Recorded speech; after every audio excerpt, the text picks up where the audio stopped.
반갑습니다. 오늘 하나님의 말씀은 역대상 10장 1절에서 14절 말씀 살펴보겠습니다. 역대상 10장을 통해서 사울의 시대가 이제 끝납니다. 그래서 사울의 시대가 저물고 11장부터 다윗의 시대가 시작이 되는데 역대상 10장 끝절에 보면은 사울이 그 시대가 사울의 죽음과 자녀들의 죽음과 가문의 몰락으로 마무리가 되는 것을 볼 수가 있습니다. 하나님께서 사울에게 기름을 부어서 이스라엘의 초대 왕으로 삼아 주셨습니다. 그런데 사울의 마지막은 왕위를 지키지도 못할 뿐 아니라 그 왕위를 아들에게도 물려주지 못하고 그 아들과 함께 가문이 몰락하는 그런 일을 통해서 사울의 시대가 마무리되는 것을 볼 수 있는데, 사울이 영적인 실패가 그의 삶의 실패로 이어졌다 하는 것을 본문을 통해서 알 수가 있습니다. 우리가 성공한 사람을 벤치마킹한다 이런 말 많이 하잖아요. 이 사람은 어떻게 해서 이렇게 성공했을까? 어떻게 해서 돈을 많이 벌었을까? 어떻게 해서 저 자리까지 올랐을까? 우리가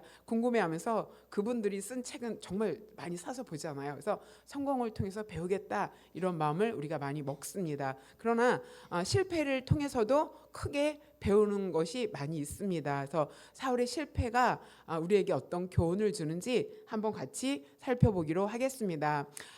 역대상 10장 1절에 보면은 블레셋 사람들과 이스라엘이 싸웠다. 이스라엘 사람들이 블레셋 사람들 앞에서 도망갔다. 길보아 산에서 모두 죽임을 당했다. 엎드려졌다. 이렇게 말합니다. 이 말은 블레셋과 이스라엘의 전쟁이 일어났습니다. 그래서 사울이 이제 그 전쟁에 가장 앞장서는 그 지도자인데, 그 사울이 그 싸움에서 승리를 이끌지 못하고 블레셋 군대가 승리했습니다. 그랬더니 많은 이스라엘 군대가 후퇴하기 시작했어요. 막 그 도망가기 시작했는데, 도망가다가 길보아 산에서 많은 군인들이 죽임을 당하고 전쟁에서 패하는 일들이 일어나는 것을 여기서 말해주고 있습니다. 사울이 하나님 앞에 바르게 서지 못했기 때문에 그 사울의 영적인 그 실패가 그 공동체의 실패로 이어지는, 공동체가 무너지는 것을 여기서 말해주고 있습니다. 2절에 보면 블레셋 사람들이 사울과 그 아들을 추격했다 이렇게 나옵니다. 그 다음에 블레셋 사람들이 사울의 아들 요나단과 아비나답과 말기수아를 죽였다 이렇게 나옵니다. 그러니까 블레셋 사람들의 타켓은 최고 장수죠. 장수가 죽으면 그 전쟁에서 지게 되니까 사울이 1번의 타켓이 됐고 사울의 아들들이 타켓이 되어서 계속 추격을 받았습니다. 그런데 거기서 사울의 아들 3명 요나단, 아비나답, 말기수아가 함께 그 전쟁에서 죽게 됩니다. 이렇게 그 영적으로 실패한 사울과 전쟁에 함께 나간 자녀들이 함께 죽음을 당하는, 그래서 공동체와 가정이 무너지는 것을 볼 수가 있습니다. 자, 요나단은 굉장히 신실한 사람입니다. 그래서 요나단은 다윗이 아버지 사울에게 쫓길 때 정보를 주면서 도망가게 했고, 아버지한테 나서서 왜 다윗을 죽이려고 하느냐라고 말하면서 아버지의 미움도 받았고요. 또 요나단은 다윗에게 내가 이 나라의 첫째가 아니라 네가 첫째가 될 것이다. 네가 이 나라의 왕이 될 것이다. 이렇게 말하면서 다윗을 질투하지 않습니다. 이제 원래 상황으로 보면 사울의 왕위를 요나단이 잇는 것이 정상인데, 그 왕위는 내 거야 라고 자기 권리라고 주장하지도 않았습니다. 요나단에게는 하나님이 너를 세우실 거야 라는 믿음이 있었어요. 그래서 요나단이 다윗에게 부탁하죠. 만약에 내가 죽게 되면 내 자녀들을 너에게 부탁한다 이렇게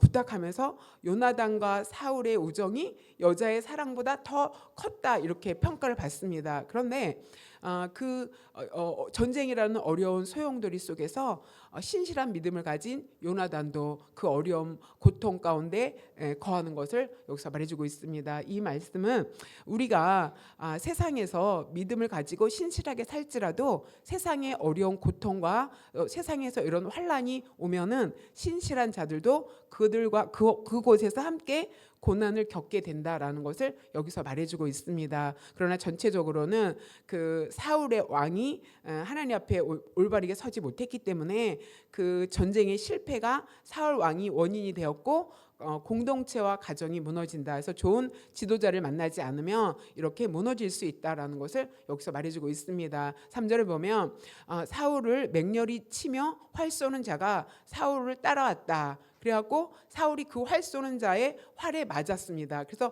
심히 다급했다는 것은 굉장히 고통을 느꼈다. 그러니까 사울이 그 화살에 맞아갖고 큰 고통을 겪으면서 자기를 지키는 그 신하에게 무기를 든 자라고 표현했죠. 그러면서 그에게 뭐라고 얘기했냐면 너는 칼을 빼서 나를 치라. 나를 찔러라 이렇게 말합니다. 왜냐하면 할례 받지 못한 블레셋 사람들이 와서 나를 욕되게 할까, 그들에게 내가 죽임을 당하며 내가 수치를 당할까 두려워한다 이렇게 말하고 있습니다. 자, 그러니까 사울은 그 사람을 두려워했어요. 그다음에 자기가 수치를 당하는 것을 두려워했어요. 목숨이 경각에 달려 있는데 그 마지막 기회를 하나님 앞에 회개하면서 하나님의 도움을 구하지 않았습니다. 자기 힘으로 해결하려고 했습니다. 그러니까 사울은 마지막까지 자존심을 내려놓지 못했고요. 체면 때문에 그 위기를 극복하지 못했다 하는 것을 여기서 말해주고 있습니다. 그런데 무기를 든 그 신하가 두려워서 왕을 죽일 수가 없잖아요. 그래서 행하지 않았어요. 거절했어요. 그랬더니 어떻게 했다? 사울이 자기 칼을 뽑아서 그 위에 엎드러졌다. 그러니까 스스로 죽음을 택했다. 오늘날로는 자살했다 이렇게 여기서 말하죠. 그러니까 사울이 그 실패에서 말해주는 건 뭐냐면 회개의 기회가 있었는데 그 회개하지 않고 자기 문제를 스스로 해결하려다가 비극을 맞이했다 이렇게 말할 수 있습니다. 그래서 진정한 용기는 뭐 하는 거다? 회개하는 거다. 그래서 사울이 우리에게 주는 교훈은 우리가 어려움을 당했을 때 자기를 돌아보고 하나님 앞에 나아가는 거. 내 자존심, 내 문제는 내가 해결하겠어. 그래갖고 다른 사람에게 해결하려고 했고 안 되니까 자기 스스로 목숨을 끊으면서 자기 문제를 해결하는 것을 볼 수가 있습니다. 그러면서 사람의 시선은 두려워했고 사람에게 수치당하는 것은 정말 싫어했지만 하나님 앞에 신앙적으로 돌아오려는 생각은 못했다 하는 것을 여기서 말해주고 있습니다. 자, 다윗도 이렇게 흠이 많은 사람이었죠. 그런데 다윗은 하나님 앞에 나와서 눈물로 회개했습니다. 그래서 다윗이 우리아를 죽였을 때 선지자 나단이 다윗을 찾아와서 잘못했다는 것을 지적했을 때 바로 하나님 앞에 회개함으로 하나님께서 그의 왕권을 유지하게 하시고 또 하나님의 은혜로 다시 자기의 삶을 회복하는 그런 과정이 있었던 것을 우리가 알 수 있습니다. 그렇기 때문에 우리가 문제를 만났을 때는 사람을 통해서 해결하려고 하지 말고 자존심을 세우지 말고 내 생각으로 해결하려고 하지 말고 하나님 앞에 나가서 무엇이 문제인가 원인을 살핀 다음에 회개하고 하나님이 주시는 기회를 얻어야 될 줄 믿습니다. 자, 무기를 든 사람이 사울이 죽는 것을 보고 자기도 함께 칼에 엎드러졌다. 그러니까 그 신하도 사울과 함께 스스로 죽음을 선택했다 이렇게 여기서 말하죠. 자, 충성스러운 신하였죠. 사울 옆에서 사울을 지키는, 그다음에 죽이지도 못하는 굉장히 충성스러운 사람이었어요. 그러나 이 무기를 든 신하는 그 마음이, 그 충성이 하나님을 향해 있지 않고 사울을 향해 있었습니다. 그러니까 사람을 향해 잘못된 충성을 하고 있었죠. 그러면서 사람을 바라보다가 그 사람이 죽으니까 함께 따라 죽는 그런 길을 선택합니다. 사울에게는 충성스러운 신하였을지 모르지만 그 충성이 하나님께 향하지 않았기 때문에 잘못된 충성이다라는 것을 우리가 기억해야 될 필요가 있습니다. 그래서 내가 나에게 영향을 주는 사람이 있는데 그 사람이 잘못되는 길을 가고 있는데 따라가는 것은 사람을 향한 잘못된 충성을 하고 있는 거다.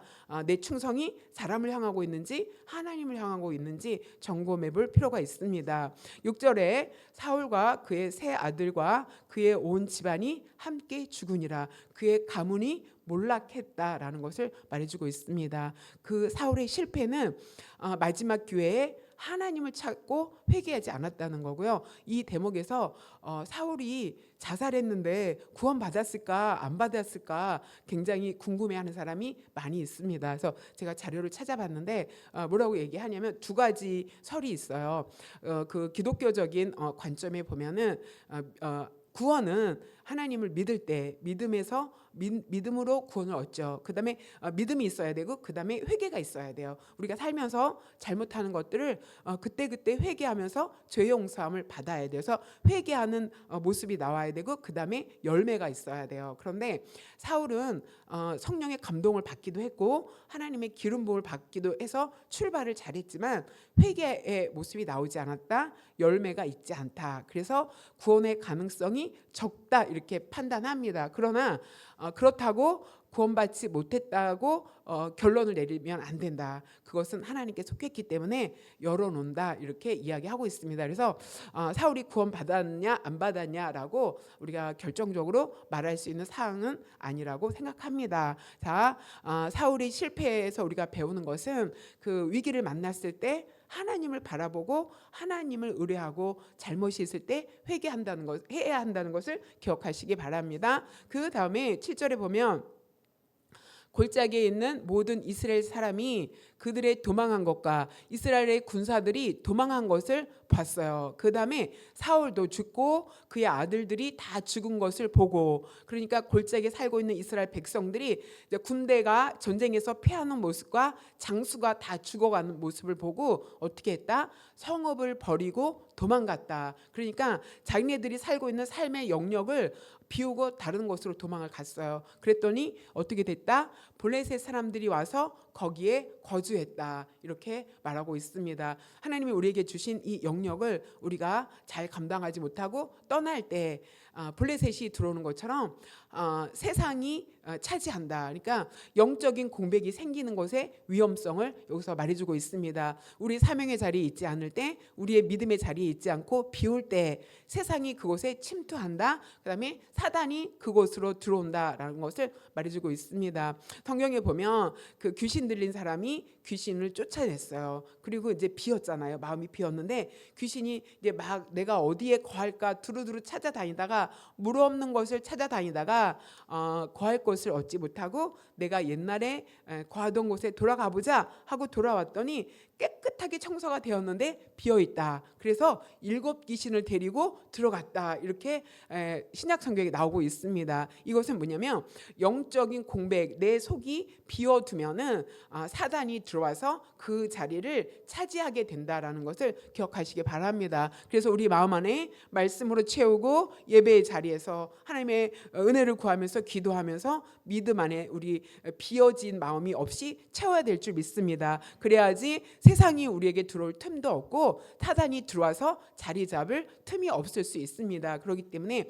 영적인 공백이 위험하다라는 것을 우리가 인지할 필요가 있습니다. 그 다음에 이튿날 블레셋 사람들이 와서 죽임당한 자의 옷을 벗기다가, 그러니까 많은 군인들이 이제 죽어 있으니까 그들의 옷을 벗기면서 뭐 그들이 가지고 있는 물건들을 탈취하려고 했겠죠. 그래서 와서 막 조사하고 있다가 보니까 사울이 죽은 것을 봤어요. 그 다음에 그의 아들들이 길보아 산에서 죽어서 엎드려져 있는 것을 보았습니다. 그랬더니 그들이 사울의 옷을 벗기고, 이제 사울이 왕이잖아요. 그 옷을 벗기고 그의 머리와 갑옷을 가져갔다 이렇게 말합니다. 그러니까 적군이 그 전쟁한 그 수장의 옷과 머리를 가져간 거죠. 그러니까 전쟁의 승리를 상징하기 위해서 그것을 블레셋 사람들에게 사방에 알리기 위해서 가져갔습니다. 그래서 그 모든 이방 신정과 그 백성에게 소식을 전했다.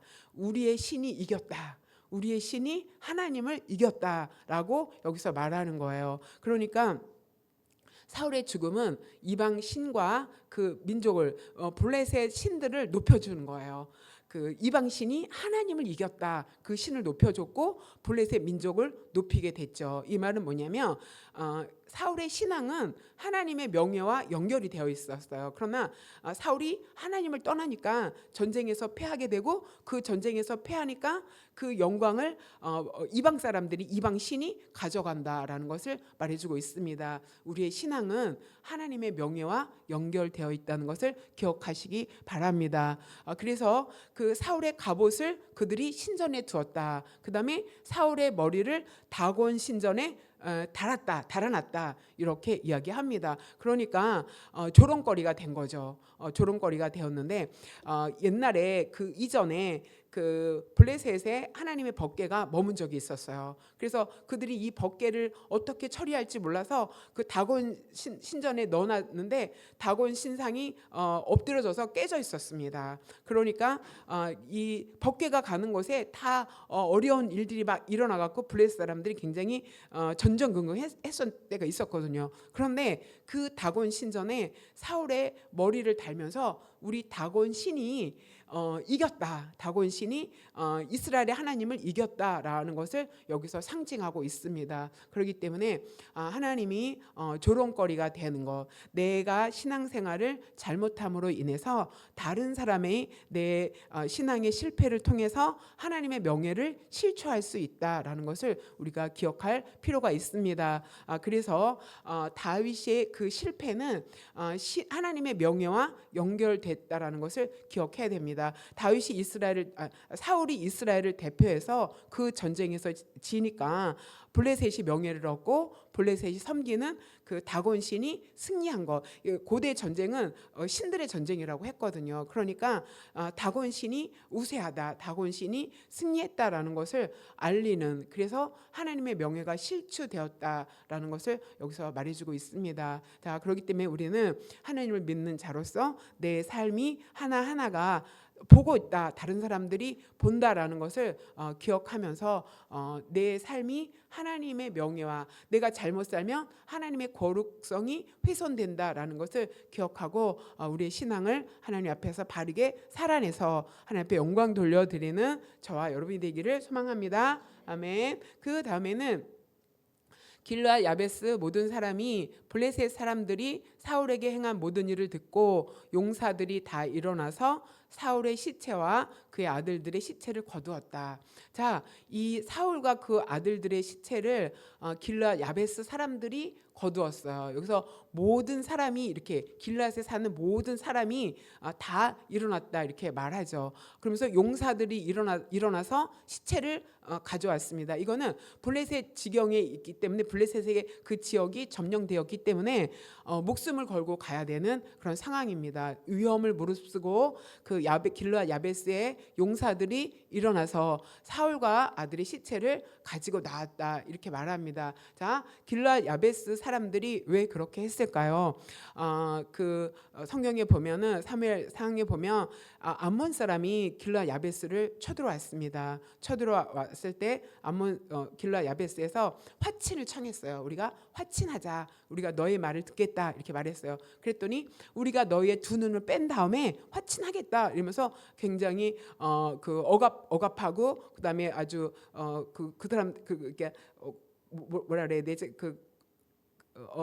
갑자기 생각이 안 납니다. 그러니까 좋은 조건을 내세우지 않는, 그렇게 무섭게 하는 조건을 내세웠습니다. 그랬더니 그 야베스 사람들이 너무 두려웠고 떨렸어요. 그러면서 일주일만 시간을 달라, 그래서 우리에게 용사가 있는지 찾아보겠다 하고 시간을 벌어서 이스라엘 전역에 이 사건을 알립니다. 그때 사울이 그 소식을 듣고, 사울이 초반에 왕이 되었을 때 소를 갈고 있다가 그 소식을 듣고 이스라엘 전역에 군사를 모아서 암몬과 싸워서 전쟁에 승리합니다. 그러니까 그 길르앗 야베스 사람들이 사울 왕에 대해서 굉장히 고마워하는, 은혜를 입은 그런 기억이 있었어요. 그랬더니 그 사울이 정말 불명예스럽게 죽었죠. 나라에 전쟁을 졌으니까, 패배하게 했으니까 그 죄를 물어도 시원치 않은데 비난하지 않고 사울과 아들의 시체를 거둬들었습니다. 그러니까 사울이 잘못하긴 했지만 은혜 받은 사람들이 의리와 용기를 내어서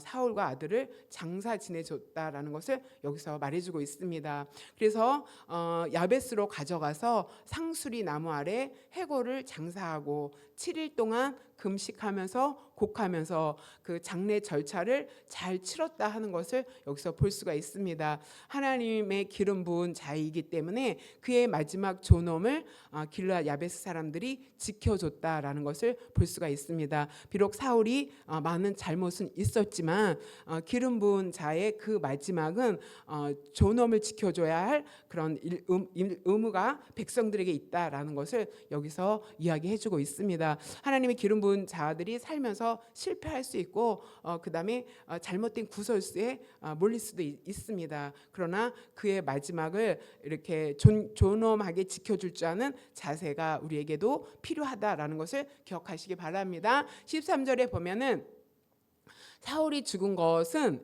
그러면서 사울이 죽은 이유를 또 설명하고 있습니다. 여호와께 범죄했기 때문이다 이렇게 말합니다. 그 범죄한 것은 하나님의 말씀을 지키지 않았다 이렇게 설명하고 있습니다. 하나님께서 사울에게 그 아말렉 전투에서 그 헤렘 그래갖고 모두 진멸해라 모든 생명은 살려두지 말아라 이렇게 명령하셨는데 사울이 그 명령을 듣지 않고 살진 소를 양과 소를 살려뒀죠. 그 다음에 아각 왕을 살려줬습니다. 그러니까 하나님의 말씀을 지키지 않고 순종하지 않았기 때문에 그 죽었다. 그 왕위가 그 가문이 또 이렇게 멸망하게 됐다라는 것을 말해주고 있습니다. 그 다음에 사울이 신접한 자를 찾아가서 가르침을 받았다 이렇게 말합니다. 그래서 사울이 그 사무엘이 선지자가 죽고 난 다음에 도움을 받을 데가 없으니까 그 신접한 그 무당을 찾아가서 사무엘을 불러내라 이렇게 나오죠. 그래서 하나님께 묻지 않고 신접한 여인에게 가서 물었습니다. 어떻게 해야 될지. 그래서 하나님이 그것을 아주 괘씸하게 여겼고 이것은 하나님 앞에 신앙을 배도하는 일입니다. 그랬기 때문에 사울이 죽게 되었다라는 것을 성경이 설명해주고 있습니다. 그래서 어떻게 됐다? 하나님께서 사울을 죽이시고 사울의 나라를 다윗에게 넘겨주셨다. 이새의 아들에게 넘겨주었다 이렇게 말합니다. 그러니까 사울은 하나님 앞에 순종하지 않았기 때문에 자기가 가지고 있는 것을 빼앗겼어요. 그 다음에 가문이 몰락하게 되었어요. 그러나 하나님께서 하나님을 순종하는 다윗에게 사울의 왕권을 넘겨줍니다. 그런데 다윗은 흠이 없는 사람이 아니에요. 다윗도 약점이 많고 흠이 많은 사람입니다. 그러나 다윗은 돌이킬 줄 알았고 회개할 줄 알았고 또 하나님께 기도하면서 또 묻고 가는 그런 사람이었습니다. 또 오늘 큐티 본문에 보면은 다윗이 이제 그 예루살렘에서 전 12지파의 왕이 되면서 하나님의 법궤를 가져오려고 했습니다. 그래서 이 하나님의 법궤가 기럇 여아림에 있었는데 그 수십 년 동안 방치된 그 법궤를 예루살렘 성 다윗성에 갖고 오려는 준비를 합니다. 그래서 변방에 있던 그 하나님의 법궤를 중앙으로 가지고 온다는 것은 예배 중심의 나라로 바꾸겠다. 그리고 하나님의 말씀을 중심하겠다. 그러니까 법궤를 옮겨오는 것은 법궤는 두 스랍이 있어갖고 하나님의 임재를 상징하고 그 안에 하나님의 율법이 들어 있습니다. 그렇기 때문에 법궤는 하나님의 그 임재와 언약을 상징하고 있습니다. 그것을 예루살렘으로 가지고 온다는 것은 우리나라는 하나님의 중심으로 예배하는 국가로 만들겠다. 그 다음에 변방에 있던 하나님의 말씀을 우리 중심으로 가져와야 된다는 것을 말하고 있습니다. 그래서 거기까지는 좋았는데 다윗이 새 수레를 준비합니다. 새 수레를 준비하고 우사와 또 한 사람을 세워서 그것을 법궤를 옮기려고 했습니다. 그래서 법궤를 옮기다가 소가 뛰면서 법궤가 넘어지려고 하니까